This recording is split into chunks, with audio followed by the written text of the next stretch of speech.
beyond just failed projects. It's actually immoral to support them.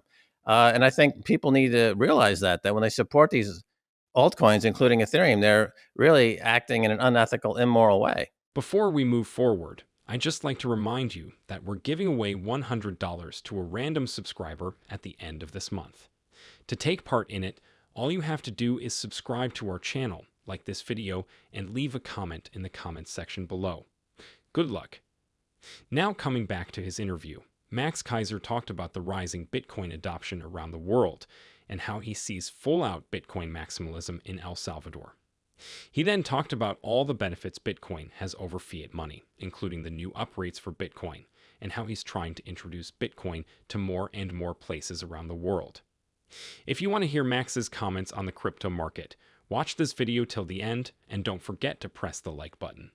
Now, let's look at his interview. Right. Well, when President Bukele made Bitcoin legal tender, as you point out, we've been into Bitcoin since 2011. We first started recommending it when it was $1. And so we've been tracking this industry now quite closely for a long time. And it was always some speculation about which country would be the first country to make Bitcoin legal tender, and El Salvador was that country. And so I felt it was incumbent upon me and Stacy to go there, to move there, to be a part of this revolution, to be in a country where Bitcoin is legal tender. That this is the frontier at the moment, and we like to be always at the bleeding edge of Bitcoin. Right. As you point out, El Zonte, or Bitcoin Beach, is ground zero for Bitcoin adoption and hyper Bitcoinization. So people are being paid in Bitcoin, they're using Bitcoin, they're saving in Bitcoin. So Bitcoin is becoming a unit of account. It's becoming really the form of money for that town and nearby towns. San Salvador, the capital, a lot of Bitcoin going on as well around the country. If you look at a heat map, Bitcoin wallet, you see high concentration in El Zonte, you see concentration in San Salvador, and then you start to see it around the country popping up every single day. So awareness of Bitcoin is extremely high. It's on the front page of the newspaper often. It's being talked about by the president often.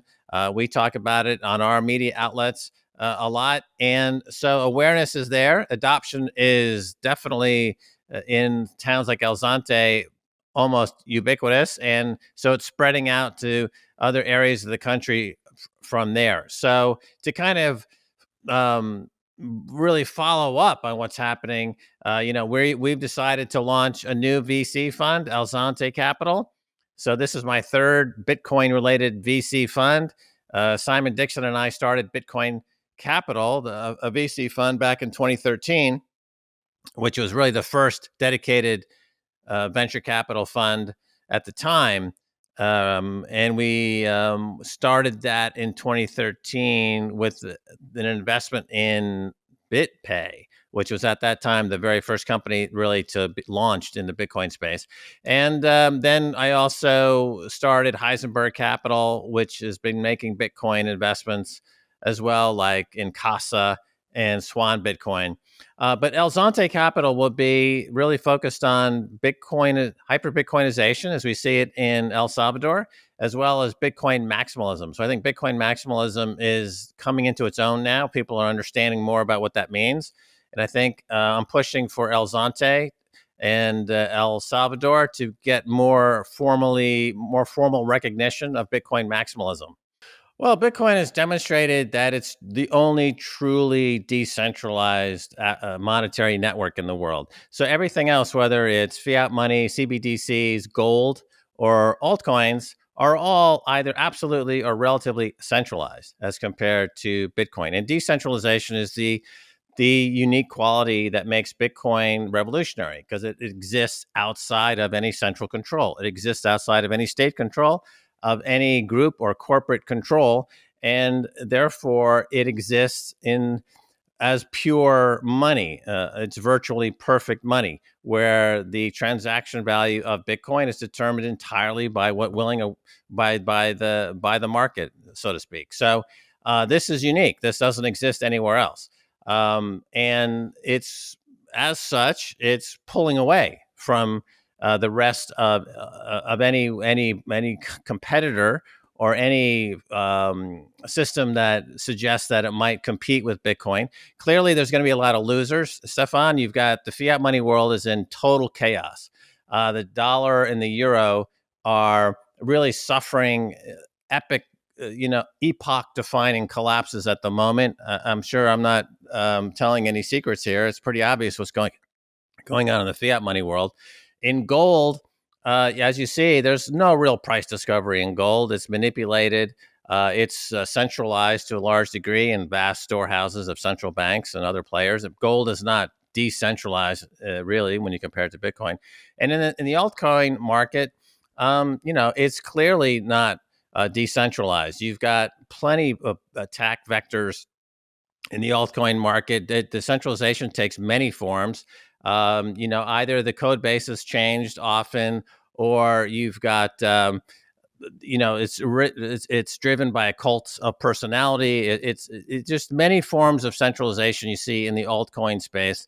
None are truly decentralized. And just as an interesting side point, I saw a headline just cross in the last couple of days that the EU has come out and said we need to attack Bitcoin and support Ethereum. I mean, Ethereum is kind of the second most well-known in this space. And it's clearly not decentralized. It's clearly not money. It's clearly an exit scam. And it's clearly the pet of the central bankers around the world. And it should be clear at this point, as Michael Saylor said in a Real Vision interview last year, altcoins, including Ethereum, you'd have to say that they're both unethical and immoral to support these projects. It goes beyond just failed projects. It's actually immoral to support them. And I think people need to realize that when they support these altcoins, including Ethereum, they're really acting in an unethical, immoral way. Well, there's a few to talk about. Some of them are in a very practical way, and some of them are more in a philosophical way. Let me talk about something kind of more philosophical to kick this off. So, because one of the attributes of Bitcoin is that it's unconfiscatable, that means that for somebody to build up a Bitcoin position, they can't rely on the old tried and true method of coercion or violence, right? Typically, the way empires are built or the way wealth is created is through violence and war. Countries or corporations. One of the side issues being discussed, of course, with El Salvador is that it's been the victim of American violence and CIA violence for decades because they are stealing the resources of that country and all over Central America. But this is not unique to El Salvador or Central America. The U.S. is doing this all over the world. And so violence and war are part and parcel with fiat money. So fiat money is something you can print really without constraint to fund your violence and your war. And with Bitcoin, because it's unconfiscatable, to accumulate more Bitcoin, you have to come to the market with something other than violence and coercion. You have to have something that people want to trade with you for Bitcoin.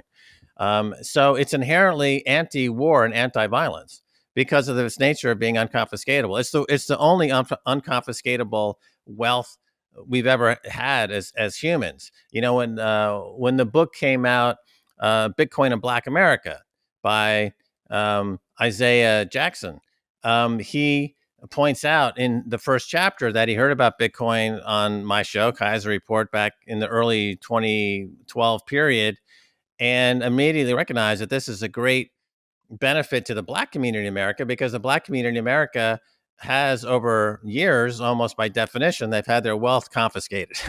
This is one of the problems in the Black community. And he saw this as unconfiscatable wealth.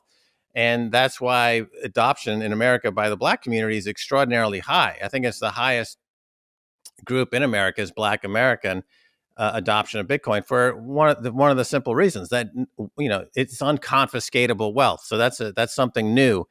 For Black America, they actually can accumulate wealth now without having it stolen from them.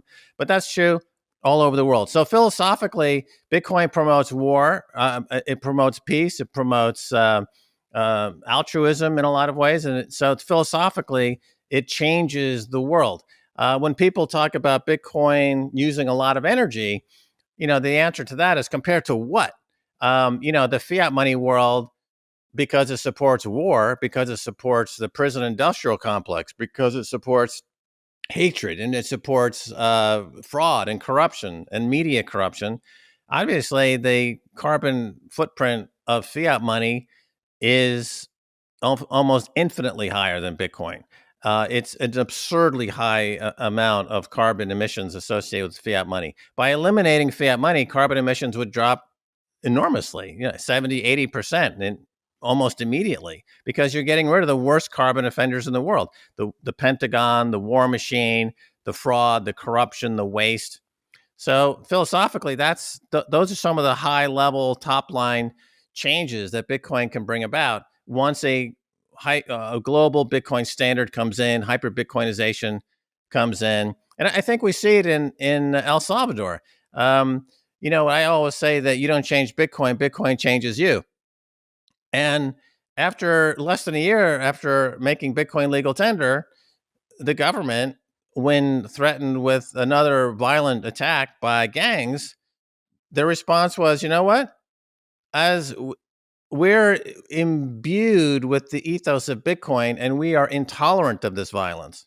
So the president's gone on a campaign now to rid the country of this gang violence, which, by the way, is exported to El Salvador from the United States. So so they're cleaning up America's trash effectively, and they're doing so very effectively because Bitcoin changes the way you think. You become intolerant of violence. You become intolerant of war because you want to live a Bitcoin life. And this playing out right now in El Salvador. If other countries and when other countries adopt Bitcoin as legal tender, they will also follow what El Salvador is doing and become intolerant of violence and intolerant of war. That's why it would be great if America became a Bitcoin standard, because they would stop their wars of convenience in various countries and focus on being better global citizens at home.